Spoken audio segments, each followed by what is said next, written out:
Shalom saudara. Ya, senang sekali ya kita bisa ketemu lagi. Natal sebentar lagi juga sudah tahun 2026 ya. Nah, saudara, yuk kita renungkan firman Tuhan sebentar ya. Dari Yohanes 3 ayat 16 dan 17, saudara. Saya langsung bacakan aja. Karena begitu besar kasih Allah akan dunia ini, sehingga Ia telah mengaruniakan anaknya yang tunggal, supaya setiap orang yang percaya kepadanya tidak binasa, melainkan beroleh hidup yang kekal. Sebab Allah mengutus anaknya ke dalam dunia, bukan untuk menghakimi dunia, melainkan untuk menyelamatkannya oleh Dia. Saudara, tema Natalnya tahun ini itu pulang, saudara. Pulang, nah ini Mbak Kadi pulang akhirnya juga. pulang ke Surabaya, terus akhirnya ketemu kita lagi juga, saudara ya. Nah, saudara, kata pulang itu sesuatu yang sebenarnya itu punya makna mendalam, saudara. Makna mendalam kenapa? Karena waktu orang pergi kemanapun, saudara ya, biasanya orang itu selalu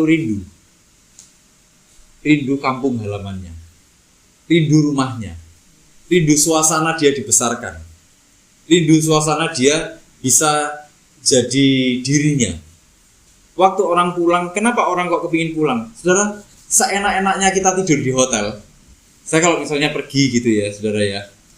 Karena kalau sudah berapa hari itu kangen di rumah itu kenapa? Bayangkan, yang saya bayangkan kalau di rumah itu apa, saudara? Glebek-glebek di ranjang. Enak gitu rasanya itu. Bahkan waktu di kamar hotel itu kan enak ya, dingin apa gitu. Tapi saya itu tetap rasanya itu kangen sama suasana di rumah gitu. Kangen sama ranjang di rumah. Kenapa? Karena di rumahlah kita tuh jadi diri kita. Ya kan? Di rumahlah kita tuh merasa aman, saudara, untuk menjadi diri kita. Kita mau ngapa-ngapain nggak bingung sama omongannya orang, bener nggak, saudara? Kita merasa aman kan di sana. Nah, sama dengan manusia. Manusia itu kan semenjak jatuh dalam dosa, manusia ini terusir dari Taman Eden. Bahkan di Kejadian 3 ayat 23 sampai 24, Taman Eden itu akhirnya dijaga. Kenapa? Supaya manusia nggak bisa masuk kembali ke sana. Disitulah manusia itu mulai mengembara, saudara, kemana-mana. Manusia cari jalan untuk pulang. Manusia itu sebenarnya rumah sejatinya itu ada di mana? Di dalam persekutuannya dengan Tuhan. Itu rumah sejatinya manusia. Kenapa? Karena manusia itu diciptakan oleh Tuhan sendiri, dengan hembusan nafasnya sendiri, dirancang oleh tangannya sendiri, diciptakan oleh tangannya sendiri, dibentuk oleh tangannya sendiri. Setelah final bentuknya dihembusi nafasnya sendiri. Itulah kenapa manusia itu selalu cari jalannya untuk pulang kembali. Di dalam keberdosaannya manusia selalu cari caranya untuk ke surga itu bagaimana? Caranya untuk merasakan damai sejahtera yang sejati itu bagaimana? Manusia berusaha lewat apa? Berusaha membangun lewat sistem sosial yang stabil misalnya. Sistem pendidikannya bagus, sistem pekerjaannya bagus, sistem ekonominya bagus, ya kan? Manusia membangun lewat apa lagi? Lewat cara-cara religius. Manusia berusaha untuk mencari Tuhan lewat agama. Tapi kita juga melihat, kenyataannya manusia memanipulasi agama. Bagaimana di abad ke-8 waktu itu gereja bahkan memanipulasi supaya orang masuk surga, orang harus beli surat, ya kan? Surat yang bisa mengantar manusia masuk ke surga. Di situ gereja dapat banyak untung, saudara. Kita lihat hari-hari ini bagaimana orang memanipulasi agama untuk kepentingannya sendiri. Bagaimana orang memanipulasi agama supaya apa? Supaya dia bisa masuk surga, supaya dia bisa kaya di dunia. Agama nggak berdaya kan? Ya kan? Kita ngelihat orang-orang yang religius pun pada akhirnya jatuh dalam perselingkuhan, korupsi. Kelihatannya religius tapi ternyata ya korupsi di mana-mana. Apakah agama itu menjamin bahwa seseorang itu akan baik hidupnya? Benar hidupnya? Enggak juga ternyata. Karena waktu orang beragama, orang itu kan mementingkan dirinya sendiri. Orang waktu beragama yang dicari apa, saudara? Surga kan? Kalau nggak surga enak di dunia, bener nggak? Yang dienakkan siapa saudara? Dirinya sendiri kan. Orang berdoa kepada Tuhan, yang dicari apa? Berkat kan? Sama orang Kristen pun juga gitu kok pada akhirnya. Tapi apakah itu yang dimau sama Tuhan? Nah, pada kenyataannya dalam kekristenan itu unik. Allah itu datang ke dunia mencari manusia yang terhilang, mencari manusia yang berdosa. Manusia itu karena dia berdosa gak mungkin dia cari Tuhan sebenarnya. Itulah kenapa manusia membangun Allahnya sendiri, membangun Tuhannya sendiri. Apa Tuhannya? Yang kasih dia rasa aman, status, jabatan, koneksi-koneksi. Kan kayak gitu kan? Ayat-ayat ya kan? Ayat-ayat yang dipakai. Ayo, kalau hamba Tuhan yang dipakai apa ayo? Jangan mengusik hambanya yang diurapi. Bener kan saudara? Ya kan, ayatnya itu ngetop kan? Kalau seorang hamba Tuhan sudah merasa terpojok, dia mengeluarkan ayatnya itu, serasa itu jadi kayak apa ya? Jadi kayak satu pengesahan, kamu nggak boleh loh ya macam-macam ambil aku ya. Kamu macam-macam ambil aku, ditampar sama Tuhan kamu. Gitu. Iya kan? Apakah itu benar saudara? Seorang hamba Tuhan pun bisa jadi manipulatif seperti itu. Kalau dia tidak mengalami perjumpaan pribadi dengan Tuhan. Itulah kenapa Tuhan datang ke dunia. Bahkan semenjak awal manusia jatuh dalam dosa, Tuhan datang ke dunia. Tuhan yang menjumpai manusia. Waktu Adam dan Hawa bersembunyi, Tuhan tanya, Adam, Hawa, manusia, kamu ada di mana? Waktu manusia jatuh dalam dosa, Adam dan Hawa jatuh dalam dosa, apakah terus waktu Tuhan tanya, kalian ada di mana? Adam dan Hawa dengan kepedean gitu, terus habis itu datang sama Tuhan gitu, Tuhan, kita ada di sini. Enggak kan? Apa yang mereka lakukan? Mereka sembunyi. Dan seperti itulah sepanjang zaman, saudara. Manusia tidak akan pernah menemukan Tuhan kecuali Tuhan yang menemukan manusia. Manusia tidak akan pernah bisa masuk ke surga kecuali Tuhan yang menunjukkan jalannya. Kecuali Dia sendiri yang jadi jalannya. Disitulah kita bersyukur. Kenapa? Karena Tuhan itu datang sendiri ke dunia. Dia Allah, datang sendiri, menyatu di dalam sejarahnya manusia. Manusia menyaksikan kehadirannya, menyaksikan kelahirannya, menyaksikan kematiannya, menyaksikan Dia diangkat, Dia terangkat ke surga. Bukankah kita harusnya bersyukur punya Tuhan yang seperti itu? Disitulah Tuhan itu menghancurkan semua sistem pemikirannya manusia tentang Tuhan yang mereka harapkan. Karena pada dasarnya manusia itu mengharapkan Tuhan yang mereka mau. Mereka bukan mencari apa yang Tuhan mau, tapi mereka mencari Tuhan yang mereka mau. Disitulah mereka gak akan pernah menikmati Tuhan. Karena bagaimana orang menikmati Tuhan itu tergantung bagaimana ketaatannya kepada Tuhan. Karena puncak dari iman itu adalah melakukan kehendak Tuhan, melakukan kehendak Bapa, bukan melakukan keinginannya sendiri. Semakin kita melakukan keinginan sendiri, justru semakin kita gak menikmati kehidupan. Semakin kita melakukan kehendak Bapa, justru semakin kita menikmati kehidupan.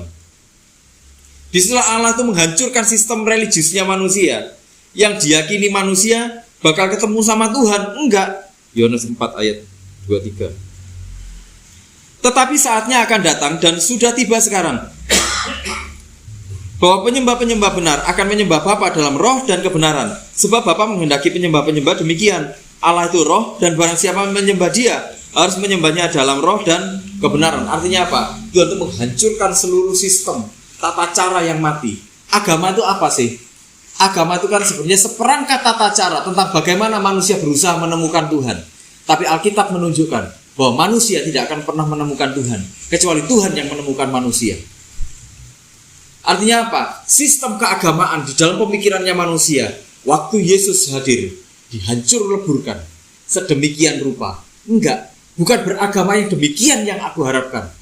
Yang aku harapkan adalah kamu kembali pulang ke pangkuanku, pulang ke pelukanku, pulang engkau bersekutu lagi denganku. Karena waktu engkau bersekutu lagi denganku, engkau akan merasakan rasa aman yang sejati. Waktu engkau pulang, engkau akan merasakan rasa aman yang sejati, damai sejahtera yang sejati. Itu yang akan engkau rasakan. Seberapapun pergumulan engkau rasakan, seberapapun ketidaksempurnaan dunia ini engkau hadapi, tapi engkau akan merasa aman. Engkau akan menjadi manusia yang seutuhnya. Manusia sebelum jatuh dalam dosa, manusia itu manusia yang seutuhnya, saudara. Manusia yang ideal di tangan Tuhan. Kenapa? Karena manusia itu dikhususkan untuk Tuhan sendiri. Ya, dan sebenarnya Tuhan nggak mau berbagi dengan figur yang lain. Tapi begitu manusia jatuh dalam dosa, semuanya hancur. Semua yang ideal itu hancur. Tapi waktu Yesus datang, Yesus sedang merintis satu jalan supaya manusia pulang kembali ke dalam pelukannya. Supaya engkau menjadi manusia lagi, nak. Supaya waktu engkau menjadi manusia lagi, engkau melakukan apa yang seharusnya.